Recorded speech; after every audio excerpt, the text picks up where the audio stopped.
Welcome to Reformed and Real, where we take a journey with our people fresh out of prison and currently incarcerated, and we talk to the community and them to find out how they really feel. My name is Mario Hernandez. I'm one of the afflicted people that got released from prison, and we're here to try and figure out how this looks. And I'm Wayne Burt, curious onlooker who wants to know about our prison system, get to know the stories beyond the stigma of incarceration, and because, like Mario, I believe all stories count. Yeah, they do. They absolutely do. Well, Wayne, welcome back. Welcome back. Thank you. Yeah, thank you. We got a couple of guys with us here today. Crowded booth. Yeah, I like it. Actually, we got a lot of people in here. A lot of masculinity. Yeah. Maybe just one. All right. So who are you guys? Tell me who you are. My name's Tony. I actually work for you, so we know each other for a while. You get paid to say the right thing? Yeah, I get paid to say the right thing, so don't trust anything I say on here. Is he getting paid for this? Is he getting paid for this? No. Okay, good. We have a nonprofit radio station, yeah. Oh, yeah? Yeah, that's against the rules. It is. In-kind contribution. Yeah. Great. And who are you? Stetson. I also work for you. Also paid to say this. All right. Yeah. Good. We like people that are paid to do stuff. So we've got an interesting dynamic here today. So these guys are they work for our media program, Learning How to Live media program, but they are in a different situation. So first of all, I want to step back into just a little bit of your history, Tony. Tell me about your history in addiction, and then we're going to move on to Stetson. Man, well, so my history of addiction goes back to probably like junior high, maybe like 13 years old. My parents got divorced. I mean, I lived like a pretty comfortable life for a while, and then my parents got divorced, and it totally changed my life. And everybody that was in my family kind of became involved with their own stuff.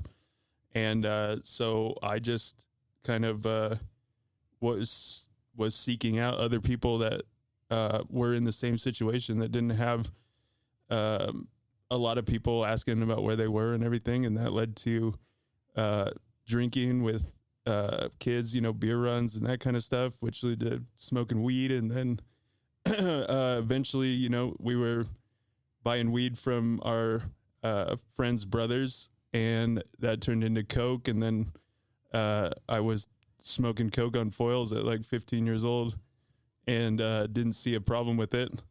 Was also didn't see any value in going to school. And that just that went south really quick. Then eventually my parents intervened, and went to a wilderness camp. I don't know if anybody knows what that is, but you basically, they drive you out into the desert, and they give you like a tarp and a couple, like a sleeping bag thing, and you hike around for a couple months. And it was the first thing that I was like really challenged to do in as like a young adult. And I think it was the first thing that put some I don't know what the word I'm looking for is, but gave me faith in myself, I guess, to do some hard stuff. And after that, I went and finished high school, went to college for a little while, got like a, big boy job, and was doing, adult stuff for a while. And then I had a really bad injury when I was snowboarding on my knee, and I got prescribed Oxycontin, and I loved it like way too much. I mean, some people say, oh, I didn't take it because it made me feel sick, but it made me feel great. And after that script ran out, I started drinking, and I was just on a runner. And then I got sober for a little bit. I don't really know why. I just kind of got tired of it, and was working really hard and for a couple years, and then got overwhelmed with that, and just fell off. And for 8 years, I was shooting up everything I could find, and just kind of gave up on everything, and then eventually got arrested. And then we can get into what that looked like after I got arrested if you want. But that was the addiction history. Yeah, so it's the same story for everybody, right? You start drinking, then use, abuse, and then And then comes this thing called addiction in your life. And then beyond that comes all of a sudden there's other people involved. The drugs get harder. The addiction gets worse. The crimes get more, obviously worse. And so that's just, you're just like everybody else, aren't you?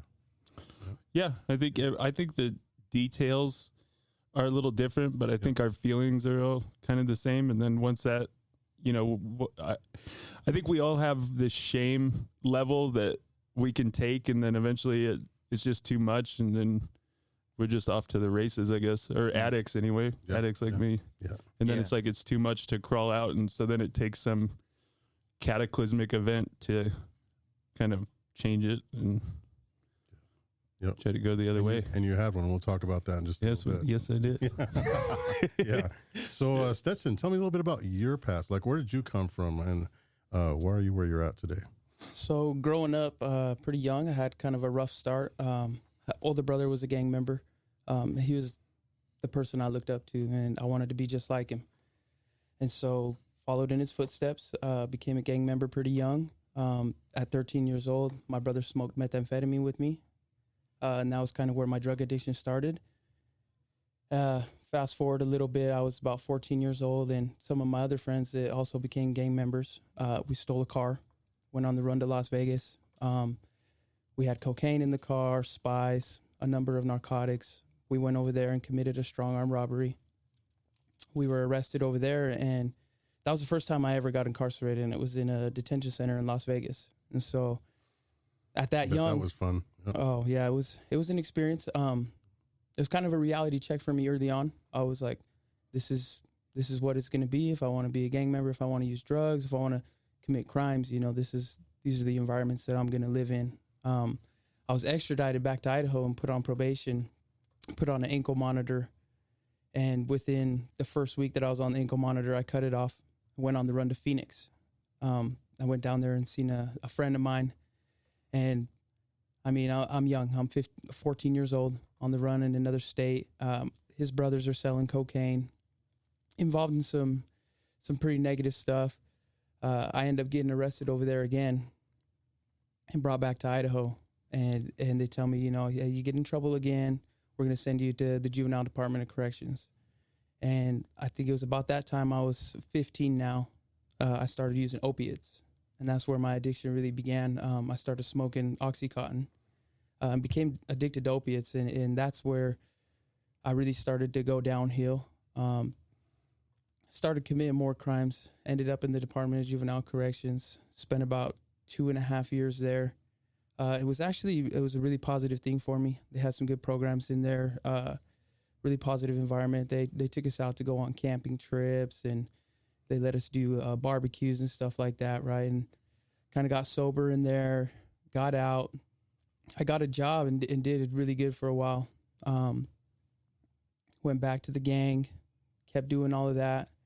Ended up on a long string of opiate addiction for about 6 or 7 years, and ended up getting the sentence that I'm on now, 10 years incarcerated. So kind of just following in the footsteps of gang affiliation and the influences that were around me really led me deeper into my addiction, deeper into committing crimes, deeper into viewing the world in a negative light, manipulating people, hurting people. And that's where I am today. Oh. So I have a question for you, for both of you guys. So in all this, man, in and out of jail, prison, addiction, alcoholism, whatever, drinking, using, partying. Tell me something really bad that happened to you, Tony, that sticks to you today that makes you feel like you're done. Something really bad? Yeah. One of your worst. What's the worst thing you can remember? I mean, that directly has to do with addiction. Yeah, or whatever. That day that you said, "Man, I'm lost." And well, I mean, I think, like I said, the last event that really happened to put the brakes on was getting arrested, and that was a big deal, and that was enough. I went to jail. I don't even know how to explain withdrawals to people from that long. I mean, I spent 8 years and I can count on one hand the amount of days that I went without, shooting up dope and withdrawing in the medical unit at Ada County. And it was only from Friday until Tuesday. I think Monday was a holiday. And it felt like years of just laying there on the concrete. And I don't know. And that changed my life. But I guess when I called my parents to talk to him after not talking to him for a long time, and I was like, hey, I'm fucked. And they were like, how fucked? And I'm like, really fucked is what they said, really. and they go, what'd you do? And I said, well, trafficking. And they're like, oh my God. So drug trafficking. Drug trafficking, not human trafficking. Yeah. And so I was like, oh, I really need to bail out to fight this. I know what you guys are thinking. And if I get out right now, I knew that I would just go back to using. So I had to set up somewhere to go. And I had to talk to my dad about it. And that was like crossing the Rubicon, is going from not talking, and my dad and I weren't getting along. And that was just like one of the hardest relationships in my life. And then to just go back and tell him, like, I need your help. And I'm about as fucked up as possible, humanly possible. And, and then after that, like, it really started to turn around. I mean, my relationship with my dad was getting better and all this stuff was getting better. But at the end of this road, I knew I was looking at originally 15 years. I mean, up till the last minute when they came with a deal, I was looking at 15 to life, and so I'm like, wow, my life, I'm sober now. Didn't think that was going to happen. My relationship with my parents is better. I'm talking to my brother, all this stuff is happening, but I have this like kind of doomsday clock that's ticking in the background. And, I don't know. I just really didn't know how to handle it. And then I was going to prison for the first time. I didn't know what that was going to be like. And I made it up to like 2 months till I was going in, and then I relapsed. I started doing those fentanyl pills and stuff, and then I went to my sentencing. Like, I was just trashed, and I was convinced my life was over. And this whole period of time was pretty bad. And then I went through the whole prison deal, RDU, all that stuff. And then I think the second time that led to this current and hopefully last bout of being sober is when I was in Arizona, and this guy got stabbed, and he was Arizona prison. Yeah, I was in CoreCivic in Arizona. So you were one of the transferees that. Yeah, they sent me to from RDU to ICC for a month, and then they shipped me out. And we can get into all that, but as far as like the hopelessness deal goes, this was a weird one because it wasn't really like my life had already kind of fallen apart. I was already in prison, but this guy got stabbed, and they drug him out onto like our tier right in front of our cell, and we were locked down, and I was just watching this guy bleed out and die. And we were like upset that we didn't get day room time, and we were like joking about it. And I remember just feeling like, this is dark, and like, what happened to, me? I just felt like I was lost. I guess the best thing is like a spiritual crisis to compare it to, or something, which all the rest of the times that I got sober or like felt like my life needed to change, it was some sort of external deal, and this was more like an internal thing. So and then that's when I started digging out this time. Yeah Interesting conversation. That is like it's everybody's story, man. It's sad that, and people don't really understand it, which is like why we're here today, right? We want people to hear like the humanity in our addiction, that there's humanity there. Whether some people choose to accept that or not, there is humanity, and it's part of this country, this world, and those of us that are blessed and lucky to come out of it, we're sitting right here to talk about it. So thank you. Mm-hmm. Yeah, it feels like no matter how much you guys numb yourself to all the pain you experience, there's episodes in your life that just hit you full on through all of that. It seems like you still could be reached, right? And that proves you're still human, I suppose. Yeah, I think it's hard to explain the thinking or the lack of when you're in active addiction. But the best I can do is like you're in a lake, and the lake just keeps getting deeper on top of you. And at some point or another, you realize, you just think it's way too far to swim to the top. And so you just don't until something really happens to motivate you to get up there. Takes a lot for people in addiction. Yeah. You got to really fall hard. Some of us, like me, a lot more. Yeah. Well, Stetson, like, so like, tell me something about you. So just to mimic my story about like some of the worst thing that happened to me that really like put reality and life into perspective for me. It kind of took course over 3 days. So I was arrested and charged for drug trafficking, same as Tony. And I was thinking the same thing, I'm fucked. I went on the run to Las Vegas. I was selling heroin over there on the streets, right? And this is a city that I'm not from, so I'm getting familiar with all of the people and all of the streets and everything over there. And one night, I get bear maced by some guys, and jumped with a tire iron. They robbed me for everything I got, all my money, all my drugs. And that was my whole plan to survive, right? I'm going to sell drugs. I'm going to live out here and get by. So this happens and I lose everything. And the following day, I'm arrested by the bounty hunters because I was on bond. Didn't go to court, so they're looking for me. They come and get me from Las Vegas and drive me straight back to Idaho.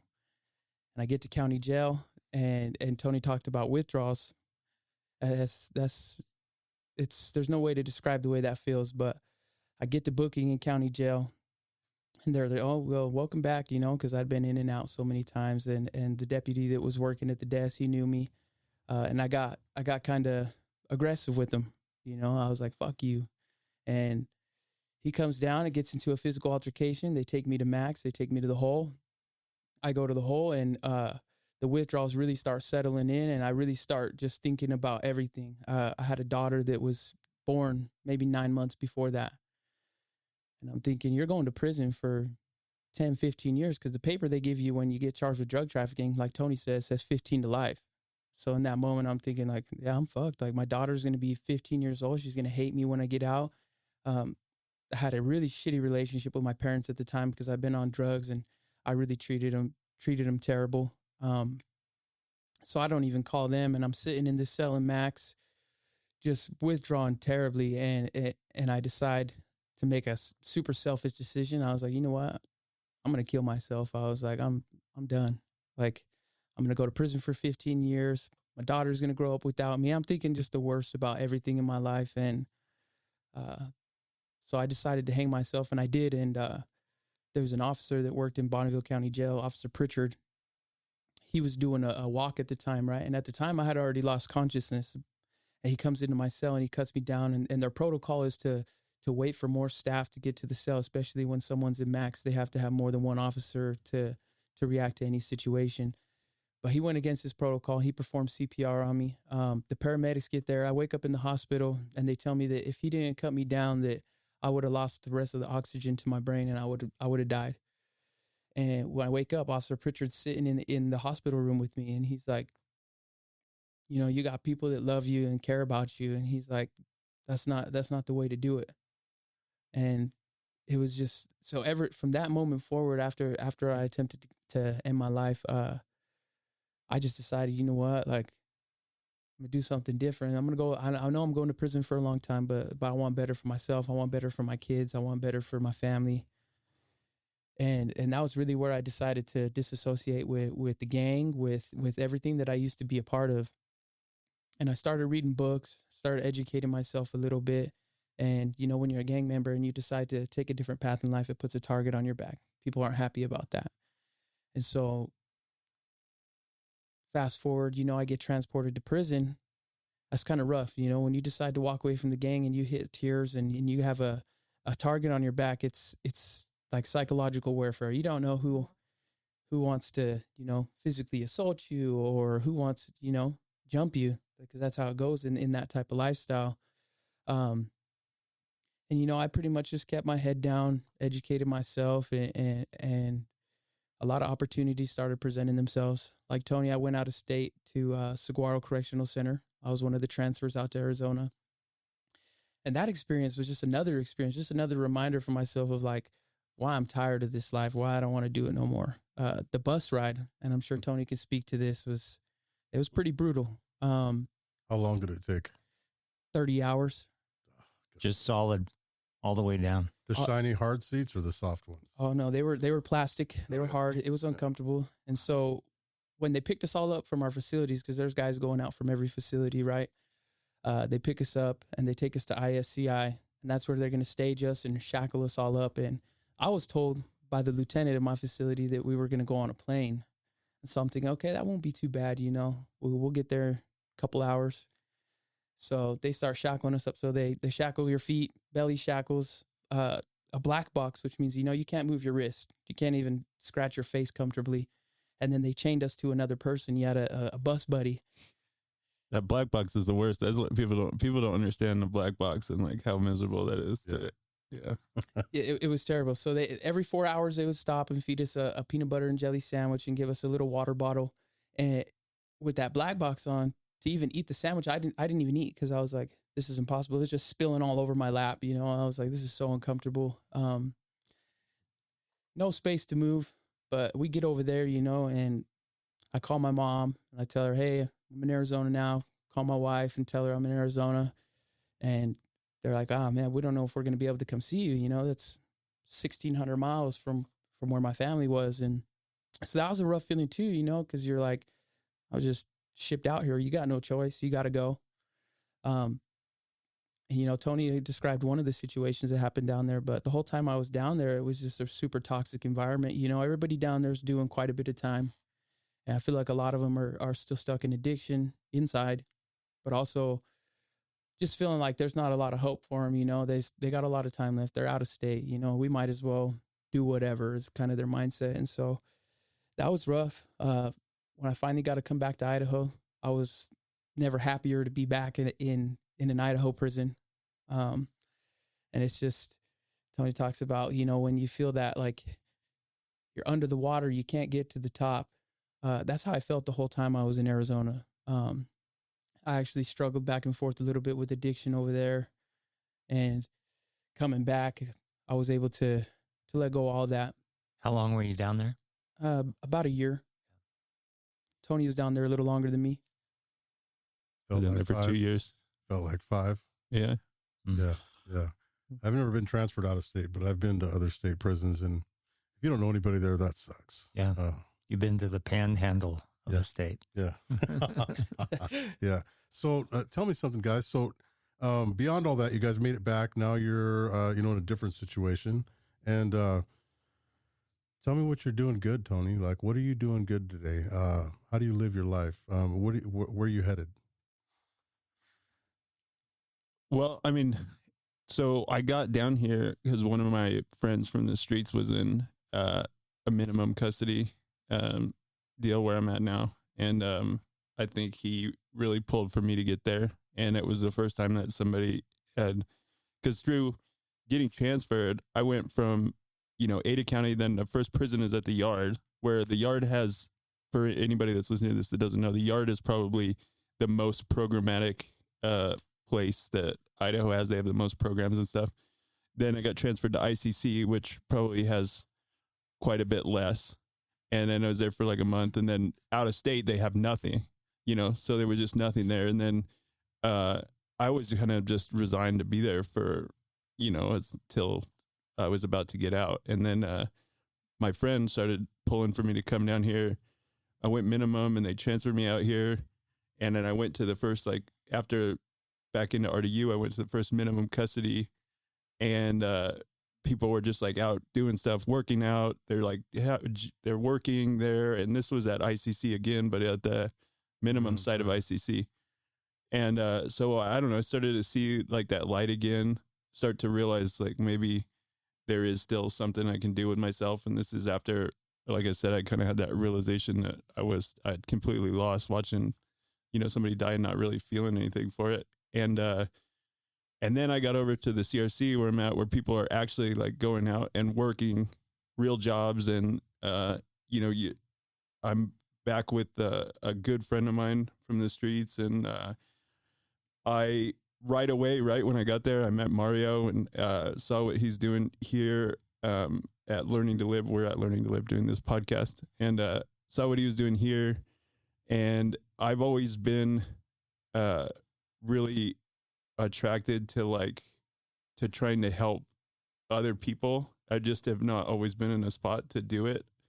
I don't know. There's always just something about doing things like that are not selfish for me that has made my life better. Just watching other people's lives get better and knowing that you have like this relationship where you can like affect each other in a positive way. It's just a lot different than, dragging people down when you're in addiction.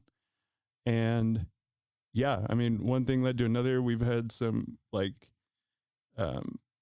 challenges through this whole thing about how this looks, but I'm doing the media program for Mario, and I feel like I get opportunities that just kind of happen to get involved with stuff in the community and help people, and like this, tell my story.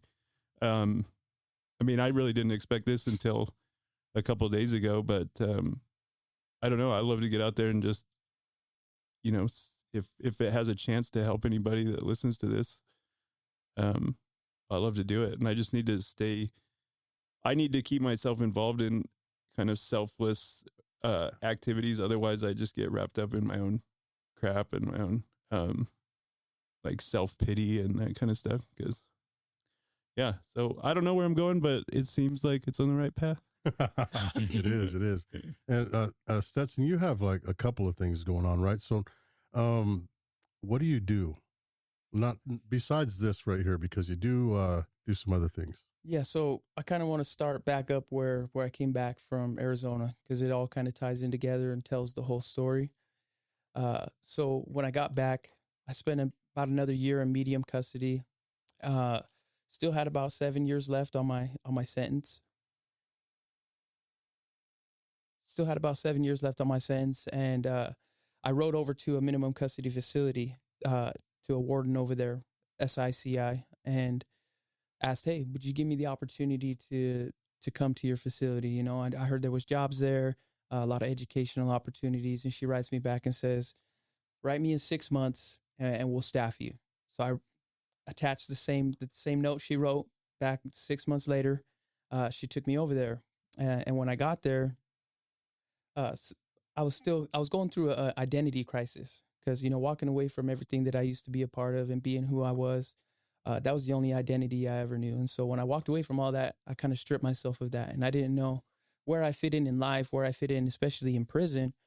And so I was still trying to navigate all that and figure it out. And I was approached by some guys who were doing a leadership development course, and they embraced me right away and were like, hey, do you want to be a part of this? And at first I was kind of hesitant. I was like, what is it? Because I didn't have confidence in myself, and I was dealing with that identity crisis. And so super lack of confidence. Anyways, they embraced me, and they kept putting me in these spaces where I got exposure to being able to speak in front of people and being able to educate myself on things that you don't learn in school. In school we learn math and science and history and, those type of things, but we don't get taught how to be a leader. We don't get taught how to communicate. We don't get taught soft skills. Hard skills are what we usually are taught. And so going through that program, it is really where I gained a piece of my identity back. I started figuring out who I was, what I enjoyed, the things I like to be a part of. I graduate this leadership development course. It was about 5 months long. They throw a graduation party for it, and it was pretty cool. They do a little dance. Everybody's family was allowed to come to visiting for the graduation, and my parents came and my grandma came, and I hadn't seen my grandma in years. And she's getting older. She came in on her walker, and they called my name for the certificate. And, it was one of the first times in my life that I graduated something and was given proof of it. And I remember I was so happy. And I remember my family hugged me, and they all told me they were proud of me. And I broke down. I started crying, because it's been a long time since I heard that from any of my family members. Fast forward a little bit. I start facilitating this leadership development course. I still facilitate it to this day. I love watching the connections that people made, because I see people that are in that same identity crisis that I was. And I see them finally grab a piece of their identity back, and I see them make these connections within their life where they're struggling, or where they have a problem balancing sympathy and empathy, whatever it be, right? And I see these guys go through that, and that's what really fills my cup, right? I get to see these guys make the same connections that I made that really led to me changing my life. Now I was given an opportunity to go to a reentry center. It's where I'm at right now. And I feel like I've been there for about 9 months, and this is probably the biggest expansion of growth in my life that I've ever experienced. Our manager there and our sergeant, you know, they're great. They care about each and every one of us as individuals. And I remember telling my manager, hey, I want more of this personal growth stuff, you know? And he's like, okay, but if you ask for it, I'm gonna give it to you. And I was like, okay. And so I took another course called Train the Trainer. It's the IDOC state agency facilitator course. So it certifies you to be able to facilitate any class or course that IDOC offers. They teach you how to do demonstrations, presentations, public speaking. That was super nerve-wracking for me when I took that class, because speaking in front of people was one of my biggest fears. I would get sweaty, nervous, like it was a big deal. And the first presentation that you have to do in that class is 20 minutes long, and the second one is 50. And I remember I was like, I don't know if I should have signed up for this. I'm thinking I'm not a good public speaker, you know. But that's what the training was for. And by the end of it, I did that 50-minute presentation, and I think I hit it on 50 minutes and 30 seconds. And the facilitator said, you don't ever want to go too far over, not too far under. So I felt like I landed on a good spot, and that was empowering for me. The more I started graduating these classes and these courses and getting these certificates, I realized that's what I like to do. I like to learn, and I like to be a part of positive things, but I like to watch people find what it is that changes their life, and what it is that fills their cup. And now I'm also going down to central office, IDOC central office, and do a new employee orientation. And so there's a section of the new staff's orientation, and it's called Journey Through Corrections. It's an hour and 15-minute presentation, and we kind of take them on a journey through corrections through our experience, and kind of show them where they can have their biggest impact on us as residents, and maybe make them feel comfortable with one of us living next door to them one day, being their neighbor. So we talk about staff impact and take them through the process from the beginning of county jail at your sentencing to the end when you gold seal.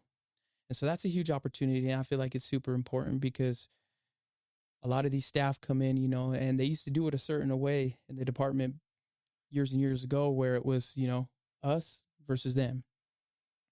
And I feel like the point we're at today in the culture shift that they're implementing in the department is we're collaborative, we're a team, right?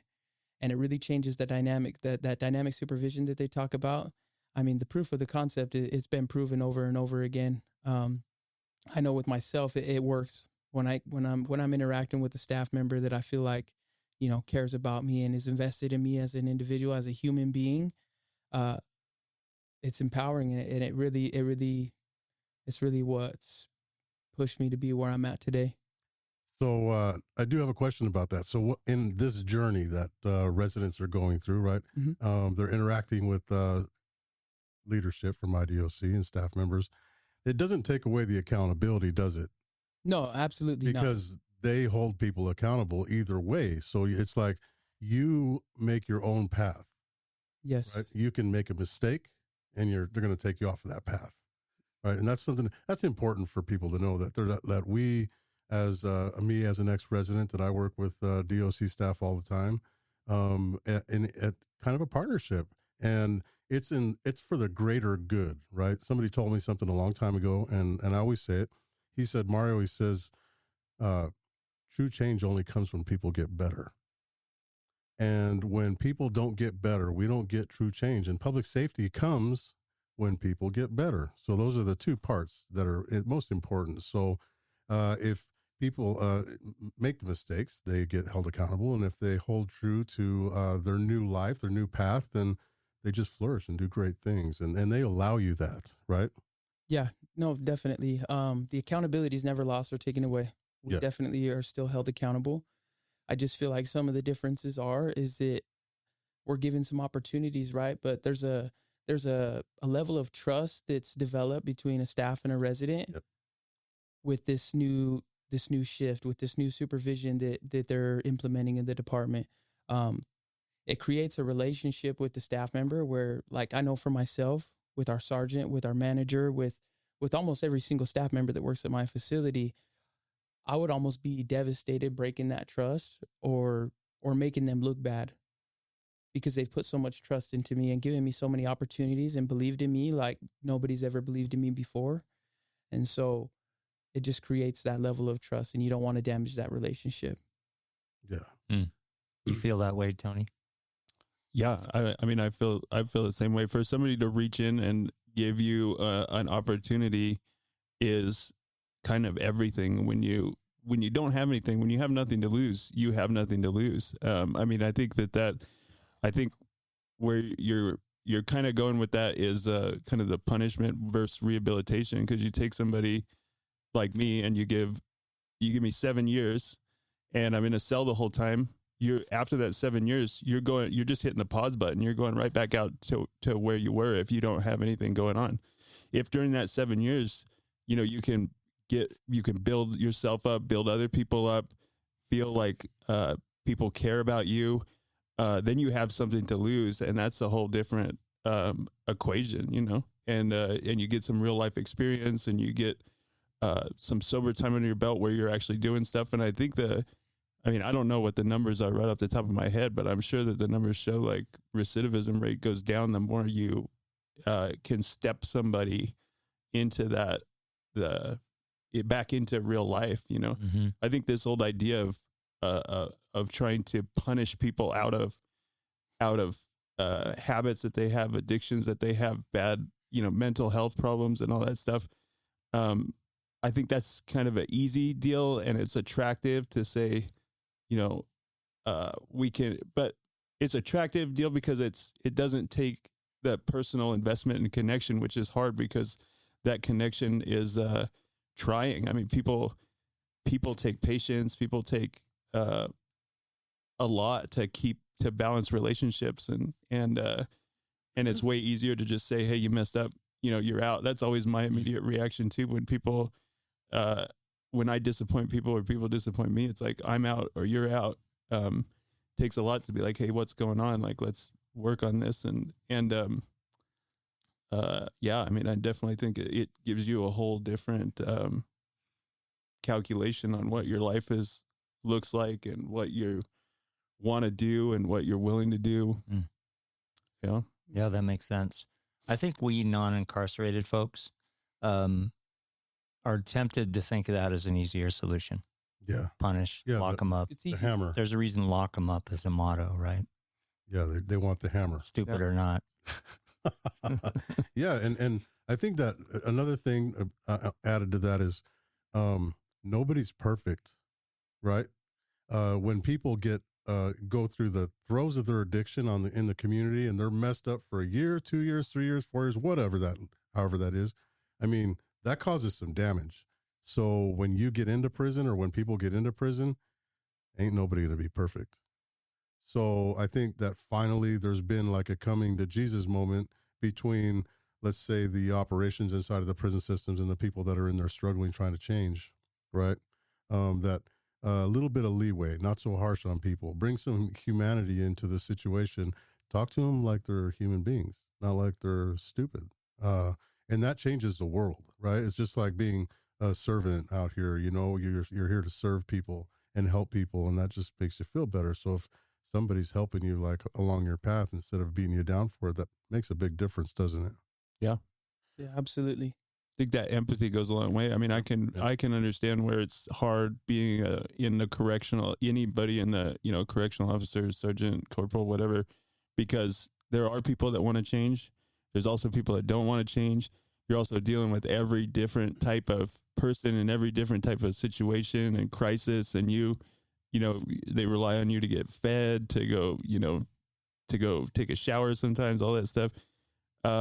But I think that trying to look at somebody instead of seeing them as an adversary, which is is also an easy thing to do. I think to have some empathy, because I think when that connection breaks down, I think that's when we're able to be talked into locking people up in solitary, or, you know, even like, I think that war is a big thing right now. I mean, to sentence somebody to die or to send a bomb somewhere or whatever, you can't have that connection with people and not look at that as a serious, you know, I don't know, moral injury to yourself and other people.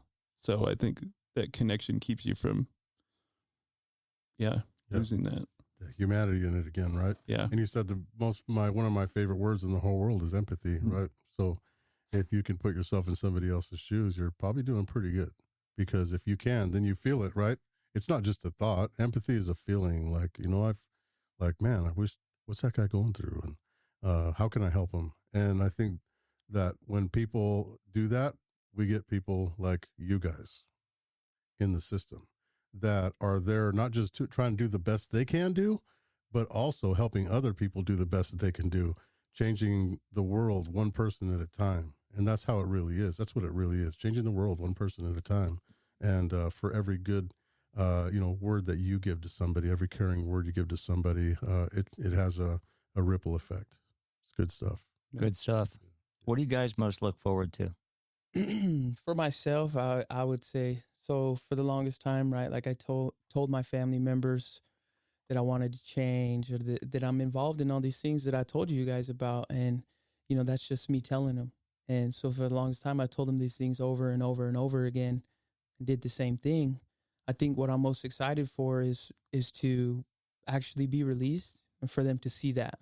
And one big thing about being at the CRC, and I think it's so important that everybody that's incarcerated eventually try to get to a CRC, because it's so important. All the tools and skills that you get there that you've been lacking, it'll literally keep you from coming back to prison if you use them. But I think for them to be able to see that I have changed, and for me to apply that to life, for me to be the good father and husband, son, brother that I am. Yeah, I think around the same thing. I always look forward to when my mom will come see me every week. You know, my dad will come see me when he can. My brother will come. He'll bring his kids.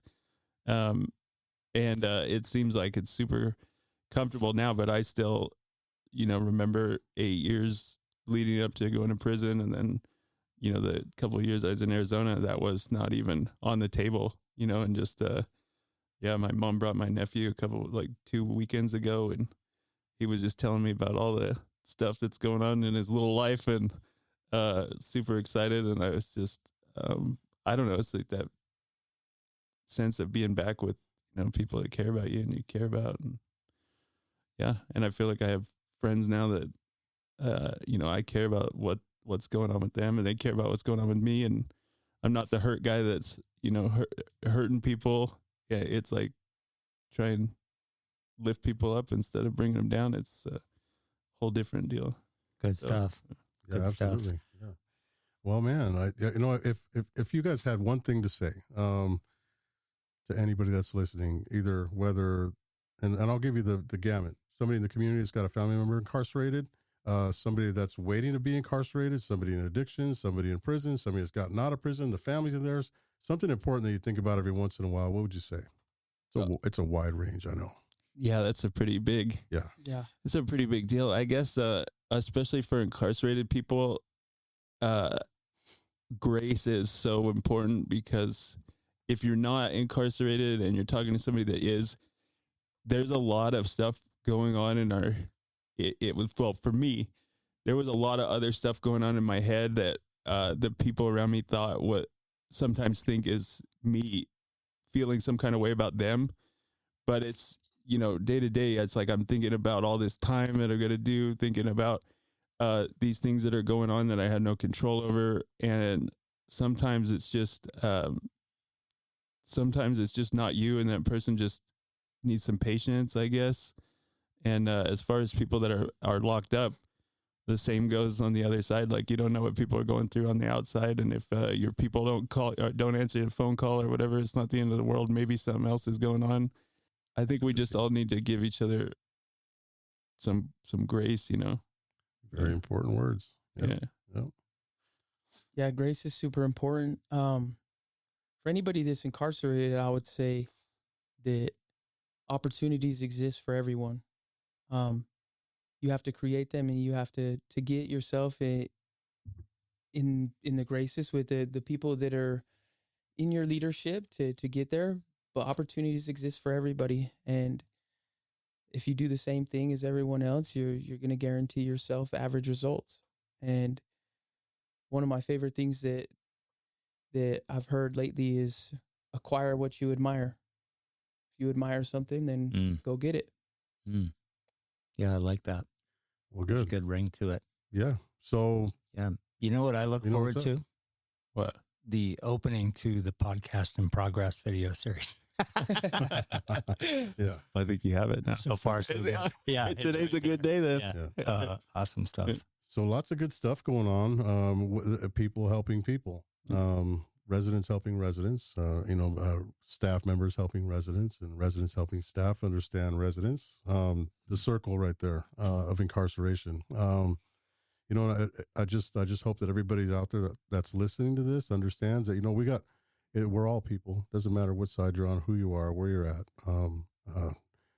Take it easy on the guys in prison. They need some love. I needed love, and I got it. And guess what? I'm better today.